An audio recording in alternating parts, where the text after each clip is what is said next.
Rajubhai party છોડીને ગયા છે. હા હવે એક ચર્ચા એવી પણ છે કે ભાજપમાં પણ જશે, કોંગ્રેસમાં પણ જશે, અથવા રાજુભાઈ પોતે એવું કીધું છે પ્રેસ કોન્ફરન્સમાં હા કે હું બિન રાજકીય રીતે ખેડૂતો માટે અવાજ ઉઠાવીશ. તમને શું લાગે ક્યાં જશે? હવે એમાં જે સ્ક્રિપ્ટ નક્કી થઈ છે, મારી પાસે જે ગુપ્ત સમાચાર છે અનવેરીફાઈડ સોર્સ પાસેથી, એ પ્રમાણે રાજુભાઈ અને હર્ષ સંઘવી વચ્ચે એવી ડીલ થયેલી છે. નમસ્કાર, વિશેષ ન્યૂઝમાં હું દિનેશ સિંધવ તમારું સ્વાગત કરું છું. રાજુ કરપડા અને ગોપાલ ઇટાલિયા આ બંને ગુજરાતમાં આજે ચર્ચાનો વિષય છે અને આ વિષય ઉપર ચર્ચા કરવી છે. તમે આમ આદમી પાર્ટીના ગબ્બર છો. ગબ્બર કોને કહેવાય? ગબ્બર એને કહેવાય કે જે વ્યક્તિ પોતાનું આધિપત્ય જમાવે પાર્ટી ઉપર અથવા તો જે તે ક્ષેત્રમાં, એટલે ગબ્બરથી તો કેટલો ડર હતો લોકોને. અને રાજુ કરપડા જ્યારે એવું કહેતા હોય કે ગોપાલ ઇટાલિયા નથી ઈચ્છતા કે રાજુ કરપડા અરવિંદ કેજરીવાલની નજીક જાય અથવા તો પાર્ટીમાં મોટો ચહેરો બને, એટલે તમારો એટલો બધો ડર છે? રાજુભાઈના મોબાઈલમાં અરવિંદ કેજરીવાલજીનો પર્સનલ નંબર સેવ છે. અરવિંદ કેજરીવાલજીના મોબાઈલમાં રાજુ કરપડાનો પર્સનલ નંબર સેવ છે. બંનેને વોટ્સએપમાં મેસેજ, વોટ્સએપથી કોલ, સાદા કોલનો વ્યવહાર છે. સમયે સમયે અનેક વખત ગ્રુપમાં અને વ્યક્તિગત રીતે રાજુભાઈ કેજરીવાલ સાહેબ સાથે વાત કરતા આવ્યા છે. હવે આમાં હું ક્યાં આવ્યો? તમારી પાસે નંબર છે, તમારી પાસે ડાયરેક્ટ વાત કરવાની એક્સેસ છે. કંઈ વિષય હોય તો કહી દેવું જોઈએ ને.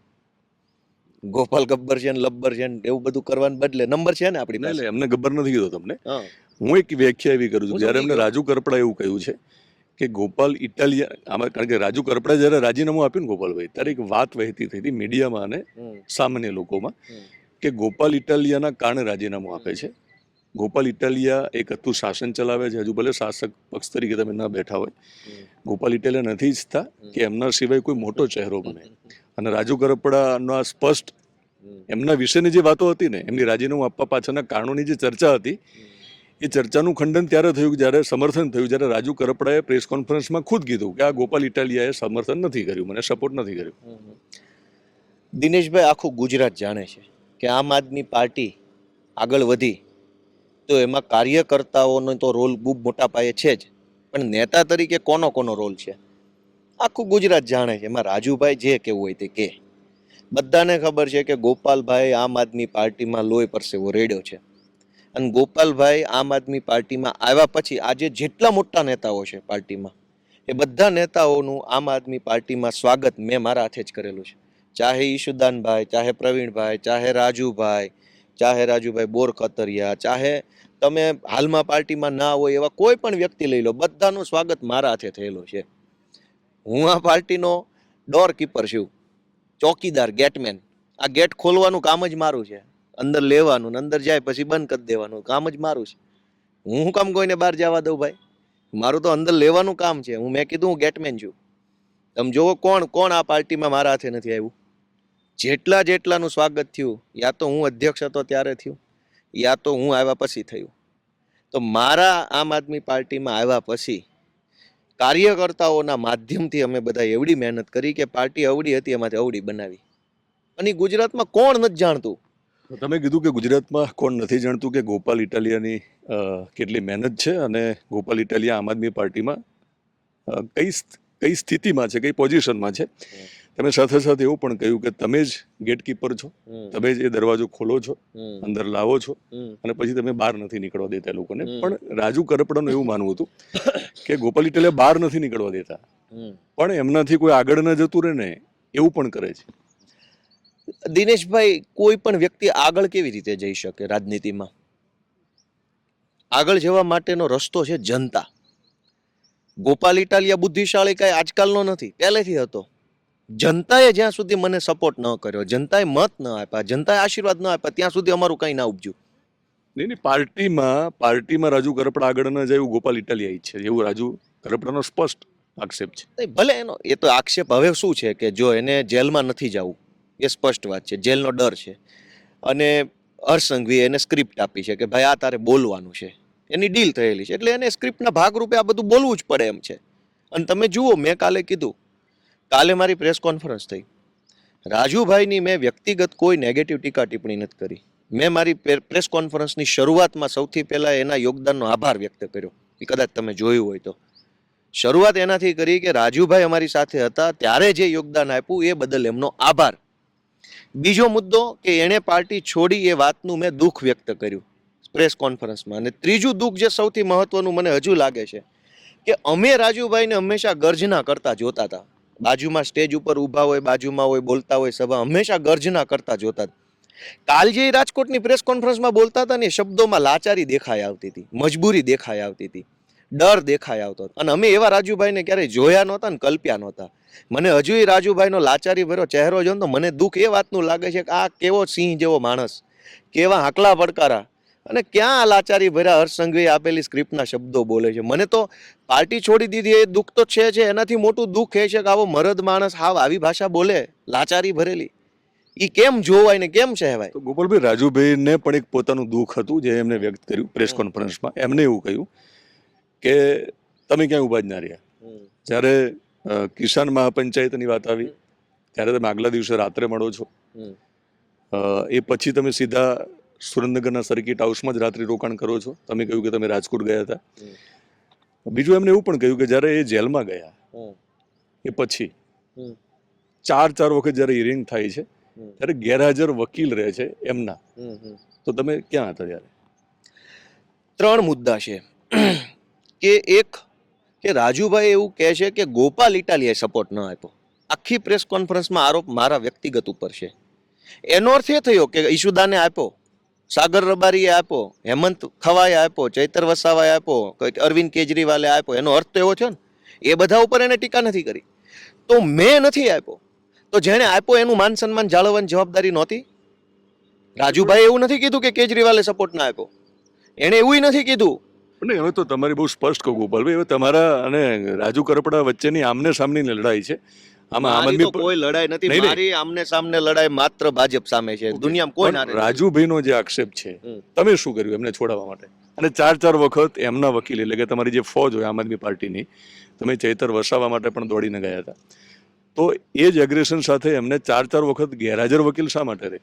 અને આ જે જેલવાસ લંબાવ્યો ને, એમાં રાજુભાઈને બહુ સ્પષ્ટ લાગે છે કે એ બહાર ન નીકળે એના માટે ગોપાલભાઈ ઈચ્છી રહ્યા હતા. કઈ વાંધો નહીં, હું બધો જવાબ આપું. 2 મિનિટ ખાલી માઇક આ બાજુ રહેવા દેજો. તમે વચ્ચેથી પાછું ઝૂંટવી લેશો, તમારે શું બોલવું? તો સવાલ જવાબ તો ગોપાલભાઈ કરવા જ પડે. લિંક તૂટી જાય. એટલે તમે મને પૂછ્યો એનો જવાબ આપતો લિંક તૂટી જાય. તમને લાગે છે ગોપાલભાઈની લિંક તૂટે? ગોપાલભાઈ કેવી લિંક? હવે અમારી લિંક તોડવા હાટો થઈને તો આ બધી કોશિશ કરે છે. આ ભાજપે રાજુભાઈને હાથો જ અમારી લિંક તોડવા બનાવ્યો. વ્યવસ્થિત વિસાવદરથી લિંક પેદા થઈને સરસ લિંક હાલતી હતી. હર્ષ સંઘવીને એમ થયું કે રાજુભાઈને કેસમાં દબાવું, રાજુભાઈને બીક લાગીને આ લિંક તોડવાના ધંધા ચાલુ કર્યા છે. રાજુભાઈને ઝડપથી બહાર આવવા દેવા હતા ને? નહીં, જો હવે હું એની ઉપર વાત કરું. પહેલો મુદ્દો જે હું તમને કહેતો હતો, ગોપાલભાઈ મદદ ન કરી, એનો જવાબ ધારો કે ગોપાલભાઈ ન કરી, ઉદાહરણ તરીકે, તો બાકીના એ કરી. એની શરમ ભરવાની, એની લાજ શરમ રાખવાની જવાબદારી કોની હતી? ગોપાલભાઈ નહોતી ભરી, તો ગોપાલભાઈની શરમ ન રાખો, ગોપાલભાઈની ટીકા કરો, પાર્ટીમાં કેજરીવાલને ટેલિફોન કરીને ફરિયાદ કરો. તમારી પાસે મોબાઈલ નંબર તો છે જ, તમે ફોન કરી શકો છો. તો તમે ગોપાલભાઈને લઈને અરવિંદ કેજરીવાલને ફોન કરીને, એક વોટ્સએપ મેસેજ કરીને કોઈ ફરિયાદ કરી નથી કરી? તો એનો અર્થ એવો છે કે ગોપાલભાઈ વિશે તમે જાહેરમાં જે બોલો છો એ સ્ક્રિપ્ટ છે હર્ષ સંઘવીએ આપેલી, એટલે સ્ક્રિપ્ટ પ્રમાણે બોલશો તો જ તમે જેલની સજાથી બચો એમ છો. નંબર 1. નંબર 2 કે રાજુભાઈ જેલમાંથી બહાર ન આવે એના માટે ગોપાલભાઈ કોશિશ કરી. દાખલા તરીકે જેલમાં રાજુભાઈ એક તો હતા નહીં, જેલમાં 85 લોકો હતા. 85માંથી 84 લોકોને તો કોઈ ફરિયાદ જ નથી. અને જેલમાં રાજુભાઈ સહિત પ્રદેશ લેવલના અમારા પ્રવીણ રામ, પ્રદેશ ફ્રન્ટલ મોરચાના અધ્યક્ષ, એ જેલમાં જ હતા. પ્રદેશના અમારા સૌરાષ્ટ્ર ઝોનના સંગઠન ઇન્ચાર્જ રાજુભાઈ બોરખતરિયા જેલમાં હતા. પ્રદેશ ઓબીસી મોરચાના અધ્યક્ષ પિયુષ પરમાર જેલમાં હતા. પોરબંદર લોકસભાના ઇન્ચાર્જ મહેશ કોટડિયા જેલમાં હતા. સુરેન્દ્રનગર જિલ્લાના પૂર્વ પ્રમુખ રમેશ મેર જેલમાં હતા. એ લોકોની તો કોઈ ફરિયાદ નથી એમ આવી. વકીલ હાજર ન રહ્યા અને કોર્ટમાં આવ્યું નહીં, છોડાયો નહીં, આમ કર્યું નહીં, તેમ કર્યું નહીં. 85માંથી 84 લોકોની કોઈ ફરિયાદ નથી. માત્ર રાજુભાઈ કરપડાને એકને જ ફરિયાદ છે કે આવું થયું. એટલે એ ફરિયાદમાં કોઈ લોજિક નથી. હવે બીજી વાત કે વકીલ હાજર ન રહ્યા. હકીકતમાં એવું થયું છે કે પોલીસ હાજર નહોતી રહેતી. કમસે કમ 7 થી 8 મુદત એવી પડી જેમાં પોલીસે એફિડેવિટ ન આપ્યું. હવે હું ગૃહમંત્રી છું એટલે મારા કહેવાથી પોલીસ નહીં આવ્યા હોય ને. રાજુભાઈ એમ કહે છે કે વકીલ હાજર ન રહ્યા. મારું સ્પષ્ટ, એ તો ઓન રેકોર્ડ છે ને કેટલી મુદત પડી. પોલીસે જામીન અરજીની સુનાવણી કરતી પહેલા એફિડેવિટ આપવું જરૂરી છે, એ તો બધાય જાણે છે. દર મુદતે પોલીસ નવું બાનું લઈને આવતા હતા અને એફિડેવિટ નહોતા આપતા, એના કારણે નવી નવી તારીખો પડતી હતી ને એના કારણે લાંબુ થયું. તો એના કારણે પોલીસે એફિડેવિટ કોના કહેવાથી ના કર્યું? હર્ષ સંઘવીના કહેવાથી કે મારા કહેવાથી? ત્રીજી વાત, પહેલી વાત ગોપાલે કોશિશ ન કરી, બીજી વાત કે તમે આ વકીલની બાબત, ત્રીજી વાત કે રાજુ કરપડાને છોડાવવા માટે ગોપાલ તો છોડી દો, ગોપાલ તો બહુ નાનો વ્યક્તિ છે. અરવિંદ કેજરીવાલે સુરેન્દ્રનગરના સાયલાની બાજુમાં એક જનસભા કરી ન કરી? પાર્ટીએ કમસે કમ કરોડો રૂપિયાનો ખર્ચો એ જનસભા પાછળ કર્યો. મંડપ, માઇક, ગાડીઓ, પીવાનું પાણી, આ તે નાસ્તા, બધું વ્યવસ્થા પાર્ટીએ કરી. એનો મેસેજ શું હતો કે રાજુ કરપડા અને અમારા તમામ જે ખેડૂતો છે એ નિર્દોષ છે, ખોટી રીતે એની ઉપર કેસ થયો છે ને એને છોડાવવાના છે. ઈ કહેવા માટે પંજાબના મુખ્યમંત્રી આવ્યા, ઈ કહેવા દિલ્હીના પૂર્વ મુખ્યમંત્રી આવ્યા, ઈ કહેવા આમ આદમી પાર્ટીના રાષ્ટ્રીય અધ્યક્ષ આવ્યા. ઈ બધું રાજુભાઈને ન દેખાણું કે અરવિંદ કેજરીવાલ, ભગવંત માન, આ બધા લોકો ક્યાંથી આવ્યા એની પાછળ. ઈ કોઈ વસ્તુનું રાજુભાઈએ માન સન્માન ન રાખ્યું, એની કોઈ હિસાબ ન રાખ્યો. બસ ગોપાલ ઇટાલિયા મુર્દાબાદ. શું કામ? તો કે હર્ષ સંઘવી હારે ડીલ થઈ છે કે ગોપાલ ઉપર આરોપ લગાવવાની જે સ્ક્રિપ્ટ આપી છે એ સ્ક્રિપ્ટ પ્રમાણે નહીં બોલ તો જેલની સજા પડવાની છે. આ સવાલ જવાબમાં આપણે કાઉન્ટર સવાલ કરવું પણ એક મુર્દાબાદની તમે વાત કરી છે, એક વચ્ચે સવાલ લઈ લઉં. રાજુભાઈનો એક સ્પષ્ટ આક્ષેપ છે કે ઈશુદાન ગઢવી, તમે જ્યારે પ્રદેશ પ્રમુખ હતા અને પ્રદેશ પ્રમુખ પદેથી તમે જ્યારે તમે સેવા મુક્ત થાવ છો એ પછી ઈશુદાન ગઢવીને પ્રદેશ પ્રમુખ આમ આદમી પાર્ટીને બનાવવામાં આવે છે, ત્યારે ગોપાલભાઈએ ઘણા બધા લોકોને ફોન કરીને એવું કહ્યું હતું કે પુતળાનું દહન ઈશુદાન ગઢવીના કરવાનું છે, જેમાં એક ફોન તમે રાજુ કરપડાને પણ કર્યો હતો. હવે બે મુદ્દા છે એમાં. એક કે રાજુભાઈ કરપડાએ આ વાત કીધી ત્યારે એ વ્યક્તિ બોલતા પહેલા એણે એની પોતાનું સ્ટેન્ડ શું છે અત્યારે? હવે આમ આદમી પાર્ટી સાથે નથી. જે દિવસે હતા તે દિવસે એણે આ વાત કોઈને કીધી હતી જાહેરમાં કહેતા પહેલા? ઈશુદાનભાઈને કે પાર્ટીના દિલ્હીના નેતાઓને કે પ્રભારીને કે જિલ્લા પ્રમુખને કોઈ એક સિંગલ વ્યક્તિને એણે કીધું હતું કે ગોપાલે મને આવો ફોન કર્યો છે? નહોતું કીધું. શું કામ? કેમ કે એવી કોઈ વાત જ નથી. બીજી વાત કે છૂટાછેડા થઈ જાય ને પછી આદમી ને બાઈમાં એવી વાતોના આક્ષેપો થવા લાગે કે ભાઈ તમારે નથી જ રહેવું. તે દિવસે તે શાક બનાવ્યું એમાં મીઠું નહોતું નાખ્યું, તે દિવસે બારીનો પડદો અડધો ખુલ્લો રાખ્યો, મેં તને કીધું તો પડદો બંધ નહોતો કર્યો, પંખો ફૂલ ચાલુ રાખ્યો તો 5 ઉપર 2 પર કરવાનો હતો, બાથરૂમમાં પાણી નહોતું આવતું, મેં તને કીધું ગરમ પાણી કરી દે, નહોતું કર્યું. આવી વાતો ચાલુ થાય. યા તો તમારે ભેગું રહેવું છે તો તમે બંને 2 પોઈન્ટ ઉપર સંમત થાવ, ભેગા રહ્યો. યા તો તમારે નોખું થવું છે તો મહત્વના 4 પોઈન્ટ્સ ઉપર તમે નક્કી કરી લો કે ભાઈ વિચાર મેળ નથી ખાતા અને હવે એકાબીજાના સ્વભાવ સાથે મેચિંગ નથી, એટલે વાત પૂરી કરો. એટલે વાત તમારા સ્વભાવની જ છે. નહીં, પણ હું કહી તો દઉં, ઈશુદાનભાઈ વિશે એણે જે આરોપ મૂક્યો છે એનો હું જવાબ આપું છું કે તમારે પાર્ટીમાં નથી રહેવું. હર્ષ સંઘવી હારે ડીલ કરી છે, તમને એણે સ્ક્રિપ્ટ આપી છે, સ્ક્રિપ્ટ પ્રમાણે તમારે બોલવાનું છે. તમે એટલું બોલો જેનાથી તમારું મહત્વ જળવાઈ રહે. ગમે તેવું બોલવા માંડીએ તો પછી થૂક ઉડાડવાની વાત છે. એનો અર્થ શું છે? કાલી એમ કહી દે છે ગોપાલ ઇટાલિયા અહીંથી પૈસા લીધા, ઓલા પણ ઓલું લીધું. આ પછી શું થાય છે?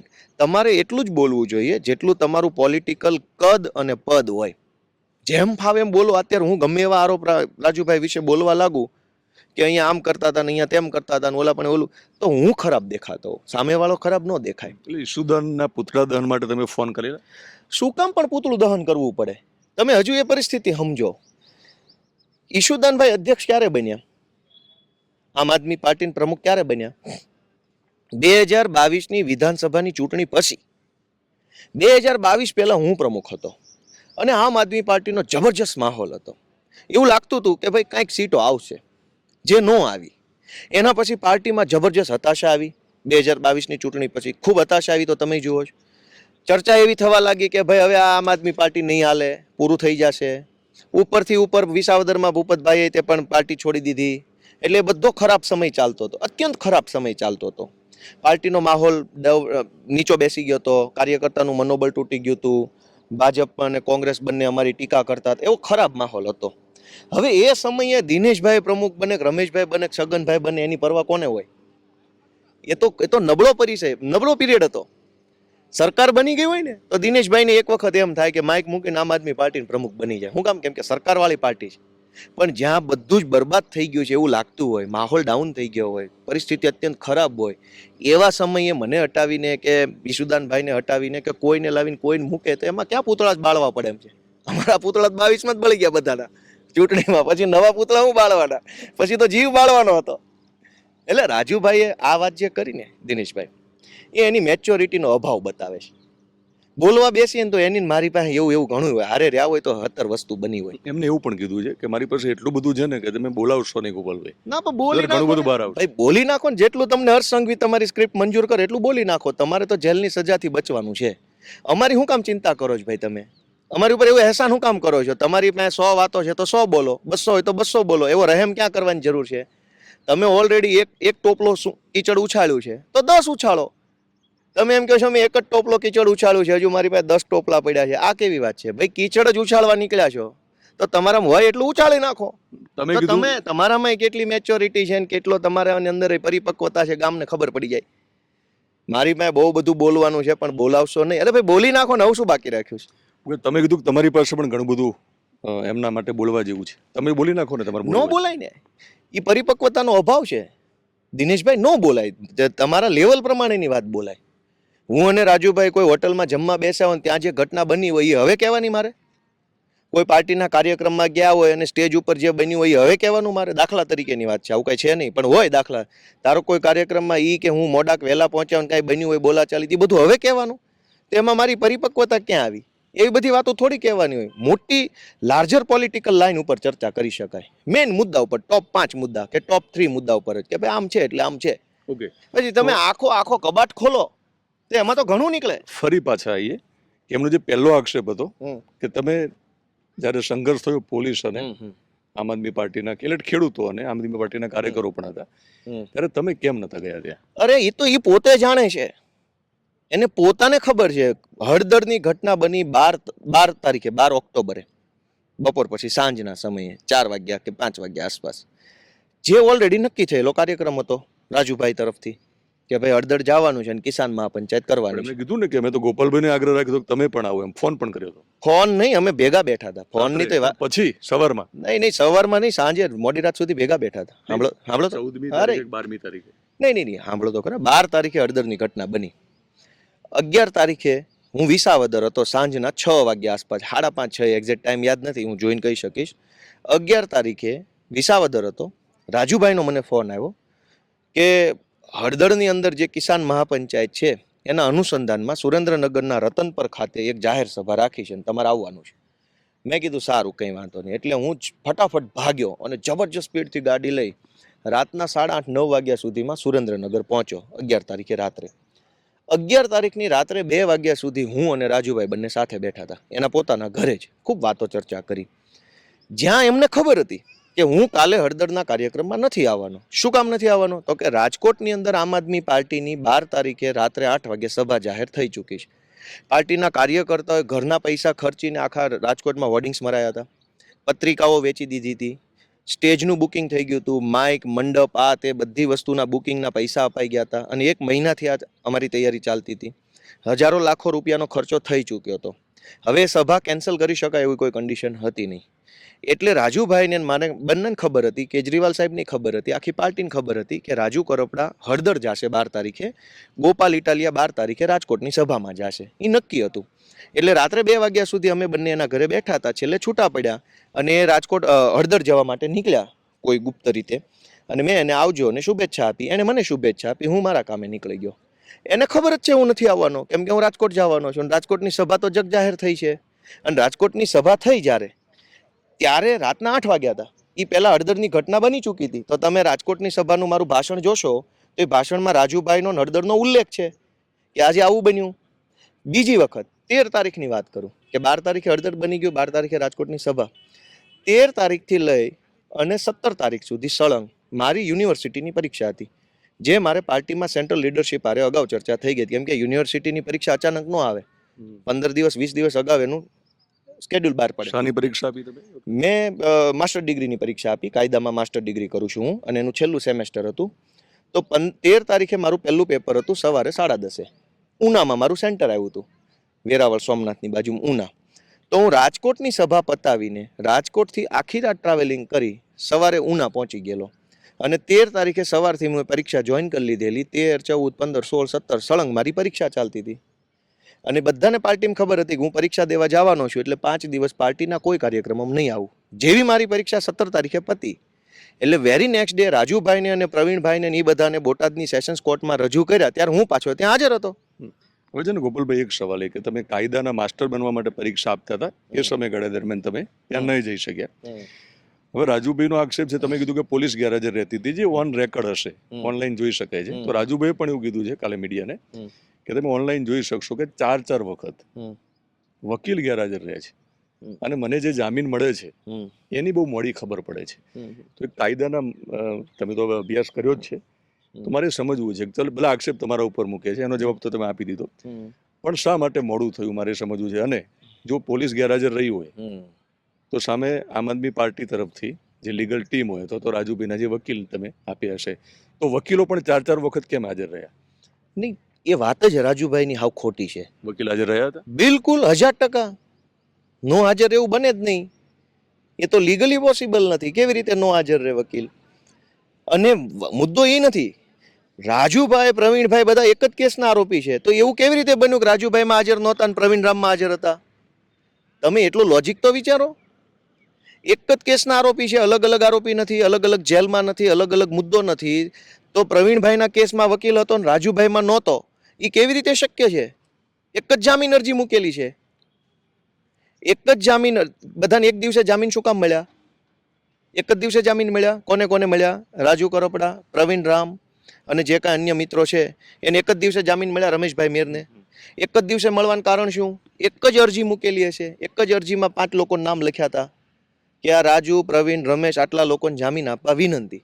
એની સુનાવણી એક જ સાથે થઈ બધાની. તો એક જ વકીલ આવે એક કેસમાં. તો આખા 85 જણા જેલમાં ગયા, એમાંથી રાજુભાઈને એકના કેસમાં ત્યાં આવું લોચો કર્યો અને બીજા નામ ના કર્યો. એમ 2 કેસ થોડા હતા, કેસ તો એક જ હતો. ઓકે, એમને જે જામીન મળ્યા એ પછી મોડી ખબર પડી હતી એમને, અથવા મોડી? તમે એક વસ્તુ સમજો કે જે બધા હારે થયું એ જ રાજુભાઈ હારે હશે કે રાજુભાઈને અલગથી ટ્રીટમેન્ટ આપી? એ ભાજપની સ્ક્રિપ્ટ બોલે છે. દિનેશભાઈ તમે સમજો કે 85 જણા જેલમાં ગયા, એમાંથી 84 લોકોનો તો આજે કોઈ તકલીફ નથી. આ રાજુભાઈ વાળો ઘટનાક્રમ બન્યા પછી પણ કોઈ 84 માંથી કોઈ નથી કહેતો હા રાજુભાઈ સાચું બોલે છે એમ કીધું કોઈએ? 84 લોકો બીજા જે જેલમાં હતા એમાંથી કોઈ એવું હજુ કહેતો નથી કે આ રાજુભાઈ સાચો છે ને આ બધા બાકીના ખોટા છે એમ. તો રાજુભાઈ એટલું તો વિચારવું જોઈએ ને કે સ્ક્રિપ્ટ બોલો છો, ભલે બોલો છો, પણ તમારે આ પાપ ન કરવું જોઈએ. આ પાપ છે, ખેડૂતોની આશા તોડવાનું પાપ કર્યું છે એને. ગોપાલ ઇટાલિયા તો નાનો માણસ છે, સમજો. આમાં અમને શું થવાનું? હાલો બહુ તો રાજકારણમાં બીજી વાર નહીં હારી જાવ ચૂંટણી, પણ તમે ગુજરાતભરના ખેડૂતોનો ભરોસો તોડવાનું પાપ કર્યું એ કેટલું વ્યાજબી છે? માત્ર ગોપાલ ઇટાલિયન ગાળું દેવા માટે થઈને ગુજરાતના ખેડૂતોનો ભરોસો તોડવાનો? ઓકે, તો તમે જે શરૂઆતથી કહી રહ્યા છો, અમે સવાલો મિત્રો એટલા માટે કર્યા કે રાજુભાઈની પ્રેસ કોન્ફરન્સ પછી જે સવાલો ઊભા થયા હતા એ મેં તમને પૂછ્યા, એનો જવાબ મળે. હવે શરૂઆત કરીએ છીએ. તમારા આક્ષેપ છે, તમે જે કહી રહ્યા છો, તો હર્ષ સંઘવી સાથે અને એક આઈપીએસ સાથે મીટિંગ થઈ હતી રાજુ કરપડાની, એવું તમે કહો છો. કઈ રીતે સાબિત કરીશું? સાબિત તો સમય કરે ને. આજ દી સુધી જેટલા લોકો ભાજપમાં જોડાણા છે એ કેટલી બધી મોટી મોટી વાતો કરતા હતા, દેશ સેવાની, ક્રાંતિની, રાષ્ટ્ર ભાવનાની, ભારત માતા કી જય કરતા હતા ને. સમય આવે સાબિત થઈ ગયું ને કે ચોરના પેટના છે એમ. આ સમય આવે સાબિત થઈ જાય. એમાં આપણે શું કહી શકીએ દિનેશભાઈ? આપણે નાના માણસો કહેવાય. સમય મહાન છે. ઓલું નથી કહેતા કાબે અર્જુન લૂંટ્યા વહી ધનુષ વહી બાણ. જે રાજુભાઈ ગર્જના કરતા હતા એ કાલ કેવું હાવ નાનું મોઢું કરીને બોલતા હતા. કેમ એના શબ્દોમાં તાકાત નહોતી? કેમ એના ચહેરા ઉપર પાવર નહોતો દેખાતો? ખબર છે કે જૂઠું બોલીએ છે, સ્ક્રિપ્ટ બોલીએ છે. એટલે તમને ખબર છે કે આ મીટિંગ થઈ હતી આઈપીએસ? એને ખબર છે થઈ છે, બધાને ખબર છે થઈ છે, જગ જાહેર છે. પણ એ તો સમય બોલશે. કહેવા બેસીએ તો સાબિત થાય એવું હોય, આમાં સાબિત થાય એવું હોય જ. રાજુભાઈ ગાંધીનગર આવ્યા છે, મુલાકાત થઈ છે, વ્યવસ્થિત મુલાકાત થઈ છે, આખી સ્ક્રિપ્ટ બની છે કે રાજુભાઈ શું બોલવાનું છે, પછી શું કરવાનું છે, પછી ક્યારે ભાજપમાં જોડાવાનું છે, કોના ઉપર આરોપ લગાવવાના, બધું ડિસાઇડેડ છે. તો તમે કીધું ભૂતકાળમાં જે લોકો ભાજપનો વિરોધ કરતા હતા અને ભાજપમાં જે લોકો જોડાયા, એટલે સમયે સાબિત કરી દીધું કે બધા ચોરના પેટના છે. એટલે આ શબ્દને લઈને વિવાદ નહીં થાય? ભાઈ ચોર હોય એને જૂઠું બોલવું પડે ને. જે માણસ સત્યવાદી હોય એને ક્યાં જૂઠું જ બોલવાનું? જૂઠું કોણ બોલે? જે ચોર હોય. એમાં શું વિવાદ છે? નહીં, પણ આ તમે જે શબ્દ પ્રયોગ કર્યો એને લઈને વિવાદ નહીં થાય પાછો. તમારે કરવો હોય તો થઈ શકે. મારે તમારે કરવો હોય તો ગોપાલભાઈનો મિત્રો જ્યારે ઇન્ટરવ્યુ કરો ને ત્યારે તમારે દિનેશભાઈ કંઈ કરવું હોય તો, પણ મારે શું કરવું હોય? તમે જ બોલ્યા છો. ભાઈ હું બોલું છું એમ બધું થતું હોય તો હું તો એમ કહું કે આ સરકાર ઘર ભેગી નહીં થાય. લ્યો આ બતાવો, લ્યો અહીંયા જ બેસે છે આ બધા, અને હું ધંધા કરે તમને જ જાણતા. અમે બોલીએ તો વિવાદ થાય, અને ભાજપ વાળા લોકોને બેમત મારી નાખે તો વિવાદ નથી થતો. હું ક્યાં એવું કહું છું? હું એનો કહું વિવાદ છું. થાય જ છે ને. હું કહું છું હું એમ કહું દિનેશભાઈ, વિવાદ તો અત્યારે ગુજરાતના ખેડૂતોની હાલત જોવો તમે. પાપ લાગશે, પાપ. આવું ન કરાય. માત્ર જેલની બીકથી છૂટવા.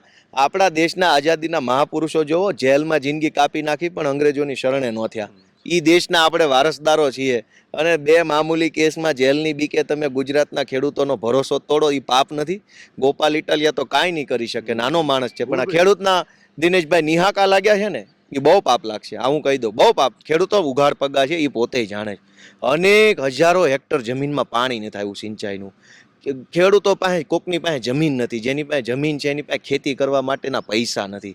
થોડા ઘણા વ્યાજવા લાવીને ખેતી કરે ને જે થોડુંક પાક પકવે ને એને માર્કેટમાં કડદો કરીને લૂંટી લેવામાં આવે છે.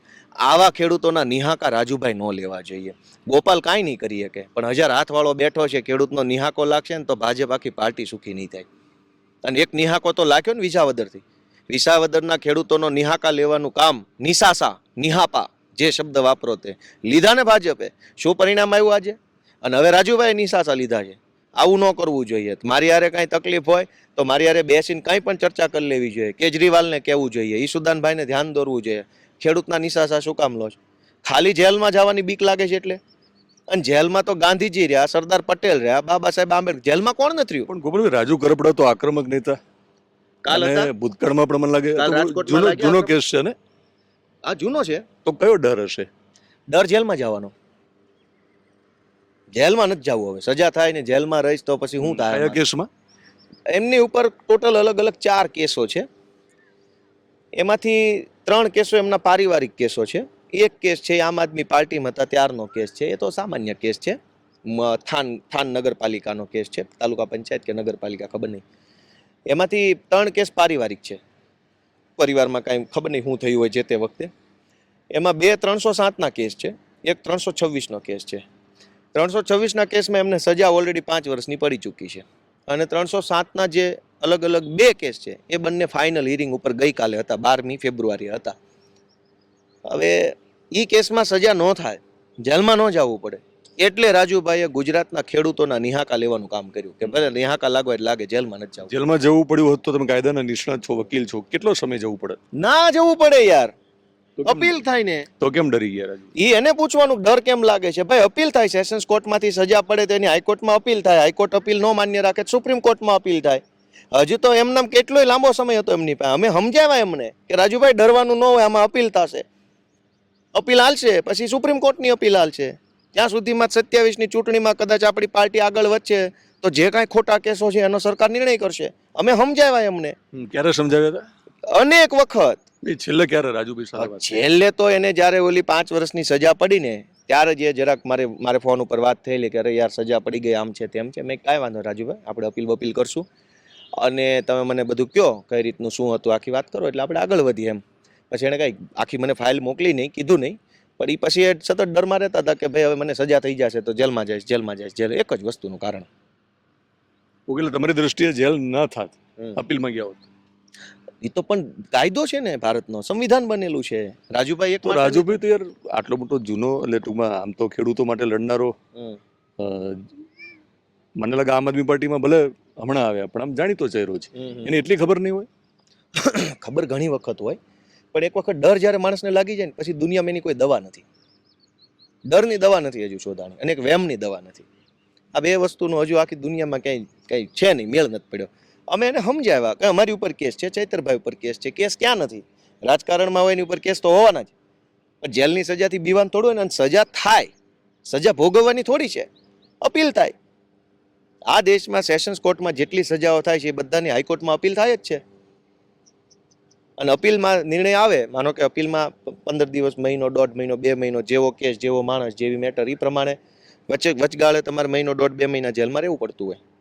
અપીલનો સ્ટે આવે ત્યાં સુધી. હવે એમાં ડરવાનું ક્યાં આવ્યું? તમારો આરોપ માની લઈએ અને તમારા આક્ષેપને પણ માની લઈએ. એક સમય નહીં, તમે ઓન પેપર જો એક સમય ના પાડો. એક સમય માની લઈએ કે ભાઈ ડરી ગયા. હમ. તમે કીધું કે ભાજપનો ડર હશે, હમ. પ્રેશર ટેકનિક હશે, હમ. પણ રાજુ કરપડા જ કેમ? માની લો કે ભાજપે આ કર્યું તો રાજુ કરપડાનું જે કદ હતું એ તમારી પાર્ટીમાં કયા નંબરે હતું? રાજુભાઈ, એટલે ભાજપને શું ફાયદો એવું કરવાથી? ભાજપને અત્યારે કાંઈ ફાયદો હોય કે ન હોય, રાજુભાઈને ફાયદો છે. રાજુભાઈને જે જેલમાં જવાનું છે એ વસ્તુથી એને રાહત મળશે. ભાજપને એ ફાયદો કે ગોપાલ ઇટાલિયાની જે લિંક બની, કીધું ને લિંક તૂટી ગઈ હમણાં આપણે, એ લિંક બની, એ લિંક તોડવાની. હવે ગોપાલ ઇટાલિયા ઉપર જ આરોપ આવ્યો. તમે જુઓ, પાર્ટીના પ્રમુખ તો ઈશુદાન ગઢવી છે. ધારો કે કોઈ ઘટના બની, દાખલા તરીકે પ્રોટોકોલ પ્રમાણે વાત કરીએ તો સૌથી મોટી જવાબદારી કોની આવે? પ્રદેશના પ્રમુખની આવે કે પાર્ટીના કેસ ક્યાં પહોંચ્યા, વકીલ ક્યાં પહોંચ્યા, મેટર થઈ ન થઈ, ઘરે મળવા ગયા, એ બધી જવાબદારી પ્રોટોકોલ પ્રમાણે આવે ઈશુદાનભાઈની. છતાંય આરોપ મારા ઉપર છે. હું કામ? સ્ક્રિપ્ટ જ હર્ષ સંઘવીએ આપેલી છે કે તારે ગોપાલ ઇટાલિયાને બદનામ કરવાનો છે, કેમ કે હમણાં ગોપાલનું બહુ હાલી ગયું છે અને હર્ષ સંઘવીનું હાલતું નથી. 2027માં તમે જ્યારે મત માંગવા જશો ત્યારે રાજુ કરપડાની ગેરહાજરીથી પાર્ટીને નુકસાન ખરું? એમાં દિનેશભાઈ એવું છે કે કોઈ પણ રાજકીય પાર્ટી છે ને એ દરિયા જેવી હોય, કેમ કે એ વ્યક્તિથી ન બનેલી હોય, વ્યક્તિઓથી બનેલી હોય. બહુવચન, પ્લુરલ. વ્યક્તિઓથી ચાલતી પાર્ટી છે ને, એમાં વ્યક્તિની ગેરહાજરી ઘડીક ખટકે તો ખરી, ખૂંચે તો ખરી, પણ લાંબા ગાળે તો વ્યક્તિઓથી જ હાલવાનું છે બધું. ગોપાલ ઇટાલિયાએ તે કાલ બહુ વધારે પડતો ટેટે પેપે કરે તો કાંઈ ઊભું ન રહે દેશ. દેશ હાલતો રહે, પાર્ટી હાલતી રહે, સરકારો હાલતી રહે.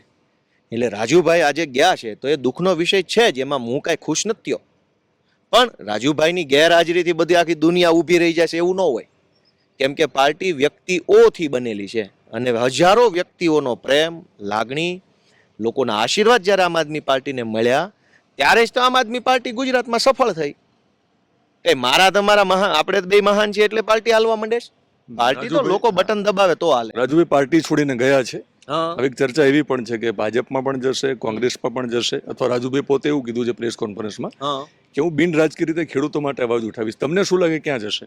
હવે એમાં જે સ્ક્રિપ્ટ નક્કી થઈ છે, મારી પાસે જે ગુપ્ત સમાચાર છે અનવેરિફાઈડ સોર્સ પાસેથી, એ પ્રમાણે રાજુભાઈ અને હર્ષ સંઘવી વચ્ચે એવી ડીલ થયેલી છે કે હમણાં થોડોક સમય રાજુભાઈ બિન રાજકીય રહેશે અને ચોટીલા સુરેન્દ્રનગર પંથકમાં સિંચાઈના પાણીનો મોટો પ્રશ્ન છે. એ પ્રશ્ન ઉપર એ બહુ મોટા સંમેલનો, કાર્યક્રમો, ખેડૂત સભા, પાણીના પ્રશ્ને થોડુંક કાર્યક્રમો કરશે. પાછલા દરવાજેથી હર્ષ સંઘવીને સરકાર એને સપોર્ટ આપશે. પછી આંદોલન થોડુંક આગળ વધે પછી સરકાર એને બાંહેધરી આપશે રાજુભાઈને કે રાજુભાઈની લડાઈ સાચી છે, સુરેન્દ્રનગરને, ચોટીલાને કે અમે આ રીતનું થાન મૂળીમાં પાણી આપશું, બેની સમજૂતી થાય અને પછી હાલો ભેરું ભાજપમાં એમ કહીને ગાડું ભરીને લઈ જવાની વાત છે. ટિકિટ ક્યાં મળે? એમને મળે તો આવું થાય તો? હવે આ ટિકિટ તો આમાં શું છે, હવે મળી રહી ટિકિટ તો હવે ઉપરવાળાના હાથમાં. એમને એટલા બધા મોટા કરશે ભાજપ? નહીં, મોટા કરવા કરતા તે શું છે, ખેડૂતોના નેતા ચિતરવાની વાત છે. પણ નેતા ચિત્રીને કંઈક આપવું તો પડશે ને ભાજપ? આપી તો દીધું, જેલમાંથી સજા માફી આપી દે, પતી ગયું ભાઈ. બધું થોડું દેવાનું છે? જેલની સજામાંથી માફી આપી, ટિકિટ આપી, તો બધું એક વ્યક્તિને થોડા દે. માનો કે ટિકિટ આપે તો ક્યાંથી મળી શકે? હવે એ તો એ ભાજપ જાણે, આપણે કેમ નક્કી કરીએ? એમને ટિકિટ મળે તમારી આમ આદમી પાર્ટીમાંથી રાજુ કરપડાની સામે કોણ હોઈ શકે? ખેડૂતો. એટલે કોણ ટિકિટ કોને મળશે? અરે ભાઈ, ખેડૂતોને મળશે. ભાજપની સામે અમારા ખેડૂતો તાકાતવાળા છે. જ્યાં ભાજપ ત્યાં સામે ખેડૂત. ખેડૂત એટલે એકને જ મળે ને, ખેડૂતોને કઈ પણ રીતે એ તો આવશે ને સમય, ધીંગાણાનો ઢોલ વાગે તેથી ખબર પડે ને. આજ ક્યાં ચર્ચા જ છે? ઢોલ તો વાગવા જો, બુંગીઓ ઢોલ આવશે તેથી હામૈયા કરતા કરતા. એની ક્યાં ઉતાવળ છે? હાલ અત્યારે રાજુભાઈની સ્ક્રિપ્ટ એટલી જ છે દિનેશભાઈ કે ચોટીલા સુરેન્દ્રનગર પંથકમાં એ ભાજપના સપોર્ટથી બિન રાજકીય રીતે ખેડૂતોના મસીહા બનવાના કાર્યક્રમો કરશે. એમાં ભાજપ એને પૂરો સહયોગ આપશે, ભીડ ભેગી થવા દેશે, પરમિશનો મળી જાય, કંઈક સભા માઇક મંડપનો ખર્ચો બરચો અપાઈ દેશે, થોડા ઘણા ઇન્ટરવ્યુ પણ એના કરાવી દેશે. કોઈ પણ માનો કે ઇલેક્ટ્રિક, મિકેનિકલ, ડિજિટલ ચેનલ જ્યાં આવતું હોય ત્યાં. મિકેનિકલ ચેનલ એટલે હું તો ભાઈ એક હોય કે હો હોય એને દર્શાવવા માટેનો રૂઢિપ્રયોગ છે, સમજાને, એને લિટરલ ટર્મ્સમાં ન લો. એટલે રાજુભાઈને હમણાં આ રીતનો કાર્યક્રમ ત્યાંથી ગોઠવાનો છે કે ભાઈ તને જેલમાં જવામાંથી હર્ષ સંઘવી છોડાઈ દેશે, એમાં નહીં જવું પડે, તારે ખેડૂતોના કાર્યક્રમ કરવાના. આ બાજુથી સરકાર એને વાહવાહી કરશે કે ના ના સરસ કાર્યક્રમ છે, સરકાર બાંહેધરી આપે છે, સુરેન્દ્રનગરમાં આમાં પાણી આપશે. એટલે આ રીતનું આખું સ્ક્રિપ્ટ ગોઠવાય હોય એવું મને અત્યારે જાણવા મળ્યું છે. સાચું ખોટું 1000 હાથ વાળો જાણે. આપણને સમય. એક છેલ્લો તીખો સવાલ કરી લઉં. તમે કહ્યું કે હર્ષભાઈને મળે છે એ તમારી પાસે પૂરતી સાબિતી છે તમારી જોડે, અથવા તમને ખબર છે, સાબિત કરવાની જરૂર નથી, અમે કીધું કે સમય સાબિત કરશે. તમે સુરેન્દ્રનગરના સર્કિટ હાઉસમાં રોકાણ આવી રાજુભાઈને ખબર પડી ગઈ, તમે રાજકોટ નતા ખબર ગયા. ક્યાં પડી પણ જવાની સાંભળો તો છે? અરે ખરા. બે વાત જ કરેલી છે, આપ- રૂમ જ એને બુક કરેલો છે, એમાં ખબર ક્યાં પડી ગઈ? ઓકે, મારો સવાલ એ છે કે તમે એકબીજાની જાસૂસી કેમ કરાવો છો? ક્યાં આમાં જાસૂસીનો પ્રશ્ન જ નથી. જે કાંઈ ઈ બોલે છે ને જે હું બોલું છું, હર્ષભાઈને મળ્યા, હા, પછી આઈપીએસ ને મળ્યા, એ તમને ખબર કેમ પડી? એટલે કોઈ મને- જાસૂસી નહીં, કરાવો નહીં, છો નહીં. તમે? જો આમાં જાસૂસી કોઈની કરે નહીં, પણ દિનેશ સિંધવ ખોટું કામ કરતા હોય ને તો ઓલા લાલ ટી શર્ટ વાળા ભાઈ જોઈ રહ્યા છે. ઈ માણસને રાજકારણ આરે કોઈ નર કાંઈ લેવા દે. ઓલા ભાઈને બતાવી દો કેમેરામાં ઊભા, હું આખો કોન્ટેક્ટ સમજાવ. ના, ના, એવું છે કાંઈ. તમે લાલ ટી શર્ટ હા. દિનેશ સિંધવ કાંઈક ખોટું કામ કરતા હોય ને એટલે એક માણસ છે ને, એ સાવ સાદો સામાન્ય આમ આદમી છે, એ જોઈ રહ્યો છે, એને ખબર છે. તમે એને કાંઈ ગણતા નથી, કેમ કે તમે બહુ મોટા મહાપુરુષ છો. આ ભાઈને તમે કાંઈ માનતા નથી. આ ભાઈ તમને જોઈને એને અંદરથી એવું લાગ્યું કે દિનેશભાઈ યાર ખોટું કરે છે, મારે ગોપાલભાઈને કહેવું પડશે કે આ તમારો દિનેશભાઈ આવું કરે છે. રાજુભાઈ માણસોએ માહિતી આપી તમને? બિલકુલ, તો અમને કોણ આપે? અમારી પાસે ક્યાં આવી છે? રાજુભાઈ જે કામ કરે છે એ કામ ખરેખર ખોટું છે, ખરેખર જનતાનું દ્રોહ કરે છે, ખેડૂતોનો નિશાસો લેવાનું કામ કરે છે. એવું કેટલાક લોકોએ જોયું, તો એ લોકોએ કોઈ પણ રીતે અમારા સુધી માહિતી પહોંચાડી કે ગોપાલભાઈ આવું બને છે બાપા. હવે આમાં તમે સમજો કે હર્ષ સંઘવી છે, એના બંગલે ડ્રાઈવર, નોકર, મજૂર, આજુબાજુ ફરતા પોલીસ વાળા, જમાદાર, સિક્યુરિટી. રાજુ કરપડાના રાજીનામા પછી અરવિંદ કેજરીવાલ સાથે તમારે વાત થઈ? એટલે મારે અમારા પાર્ટીના પ્રદેશ પ્રભારી શ્રી ગોપાલ રાય સાહેબ, દુર્ગેશ પાઠક સાહેબ, ગુલાબસિંહ યાદવ સાહેબ, ઈશુદાન ગઢવી સાહેબ, એ બધા સાથે મારે ચર્ચા થઈ હતી. અને કેજરીવાલ સાહેબ સાથે ચર્ચા તો કરવાનો બીજો કોઈ હાલ વિષય છે નહીં, કેમ કે રાજુભાઈએ કઈ કેજરીવાલ સાહેબને ધ્યાન દોર્યું હોય ને પછી આવું કર્યું એવું તો છે નહીં. એની પાસે મોબાઈલ નંબર છે, એને કેજરીવાલ સાહેબ તમારે વાત થઈ? નહીં, પણ મારે તો હું મારા પ્રભારી હારે પહેલા વાત કરું ને, સીધું એમની હારે હું ચર્ચા કરું. ધારો કર્યો, હાલો ફોન લગાડ્યો, શું કહેવાનું સાહેબ, રાજુભાઈ વહી ગયા છે, આપણે બે રોવા માંડીએ, એમ હું વાત શું કરવાની? મારે મારા પ્રભારીને કહેવાનું સાહેબ આવું થયું છે, કેમ કે વાસ્તવિકતા પ્રભારીને હું બે જાણતા હોય કે આ શું બન્યું, શું નથી બન્યું. પછી એમાંથી જે નક્કી થાય કે ભાઈ આવું બન્યું ને આવું નથી બન્યું, તો એ મેસેજ પછી ઉપર આપવાની જવાબદારી અમારા પ્રભારીની હોય. અને રાજુભાઈ પાસે મોબાઈલ નંબર છે જ એના ફોનમાં સેવ. એને કાં અરવિંદ કેજરીવાલનું ધ્યાન ન દોર્યું કોઈ પણ વિષય ઉપર? આવતા વેત જ ભાગી જવાની વાત. ભાઈ કઈ તમને તકલીફ પડી? જો દિનેશભાઈ, છેલ્લી એક મહત્વની વાત સાંભળો કે પાર્ટીમાં કોઈ પણ પાર્ટી હોય, જ્યાં બે માણસ ભેગા થાય ને ત્યાં બે મત ભેગા થાય, અને બે મત હોય ત્યાં મત મતાંતર આજીવન રહેવાના. પતિ પત્ની થી લઈ, મા બાપ થી લઈ, પિતા પુત્ર થી લઈને બધે મત છે જ. પણ આપણે દરેક જગ્યાએ ચર્ચા સંવાદ કરીને ભેગા રહીએ છીએ ને. ક્યાંય પણ મત મતાંતર થાય તો ચર્ચા સંવાદ વાટાઘાટ હુંસાતુસી કરીને પાછા ભેગા રહીએ છીએ. રાજુભાઈને કોઈ પણ વાતનો હું તો કહું 100% જેન્યુન, સાચો, વ્યાજબી તકલીફ હોય તો પણ એનો રસ્તો શું હતો? પાર્ટી છોડી દેવી, ચર્ચા કરવી. અને એને ક્યાં ચર્ચા કરી? ક્યાંય એને કીધું કે મેં અહીંયા કેજરીવાલને કીધું, મેં મનીષ સિસોદિયાને કીધું, ભગવંત માનને કીધું, કોઈએ મારું ન સાંભળ્યું પછી હું જાઉં, એવું કીધું? એને કોઈને કઈ વાત જ નથી કરી. કેમ કે પાર્ટીમાં તકલીફ છે એ વિષય જ ખોટો છે. પાર્ટીમાં તકલીફ હોત તો એ ચર્ચા કરે, ચર્ચા કરીને બેસીને મીટિંગ કરીને નિવેડો લાવે. કેમ કે કોઈ પણ તકલીફનું નિરાકરણ તો છે જ, એને નિરાકરણ લાવવાની કોશિશ નથી કરી. કેમ કે એને કોઈ પ્રશ્ન નથી. પ્રશ્ન છે જેલની બીક. અરે બાપા, જેલમાં જાય તો મરી જાવું. મિત્રો, ઇન્ટરવ્યુ અહીંયા પૂરો કરીએ છીએ. એમને હા, લે, એમને મતભેદની વાત કરી છે. એટલે રાજકીય પક્ષ હોય કે પરિવાર હોય, મતભેદ હોય, અને એ વાત એમને કરી છે. પણ આપણે મતદારો છીએ, આપણે મત આપવાનો હોય છે. આપણે મત આપતી વખતે બહુ ખાસ ધ્યાન રાખીએ કે કોઈ પણ રાજકીય પક્ષ હોય, ભાજપ હોય, કોંગ્રેસ હોય કે આમ આદમી પાર્ટી હોય, કે ગોપાલભાઈ ભવિષ્યમાં એક નવી પાર્ટી બનાવે ગુજરાત. ના, એવું કાંઈ બનાવવાનું આમ આદમી પાર્ટી કદાચ હોય તો હોય નહીં, બિલકુલ નહીં. તમારે ક્યાં આવડા રવાડે ચડાવો અમને? મિત્રો, ભવિષ્યમાં કોઈ પણ પાર્ટી હોય, દરેક રાજકીય પક્ષો હંમેશા રાજકારણ કરતા હોય છે. ગોપાલભાઈની હાજરીમાં બોલું છું. આપણા કિંમતી મત એમને જોતા હોય છે, એટલે એમના મતભેદો હોવાના, અને મતભેદોની વચ્ચે અલ્ટિમેટલી એમનું નિશાન અને એમની નજર તો આપણા મત ઉપર હોવાની. આપણા મત કિંમતી હોય છે. એ દરેક રાજકીય પક્ષોના આ જે કંઈ ઝઘડાઓ ચાલે ને, એ ઝઘડાઓને તમારે જોવાના છે, સમજવાના છે, વિવેક બુદ્ધિનો ઉપયોગ કરી અને તમારે મત આપવાનો છે. એ મત પછી તમારે ગોપાલભાઈને પણ આપવાનો હોય, તમારે હર્ષભાઈને પણ આપવાનો હોય, તમારે રાજુભાઈને આપવાનો હોય. પણ આપણે હંમેશા એ સમજી લેવાની જરૂર છે કે આ દેશનો કોઈ પણ રાજકીય પક્ષ હોય એ હંમેશા આ બહુ સ્પષ્ટ ગોપાલભાઈની હાજરીમાં કહું છું, એ પોતાનું હિત ઈચ્છવાના છે. આપણે મતદાર તરીકે આપણા વિવેક બુદ્ધિનો ઉપયોગ કરીને આપણે મતદાન કરીએ. વિશેષ ન્યૂઝમાં ફરી મળીશ ત્યારે આવો જ એક તીખા સવાલો સાથે, સીધા સવાલો અને એમની દ્રષ્ટિએ સાચા સવાલો સાથે હું એમને ફરી સવાલો કરીશ.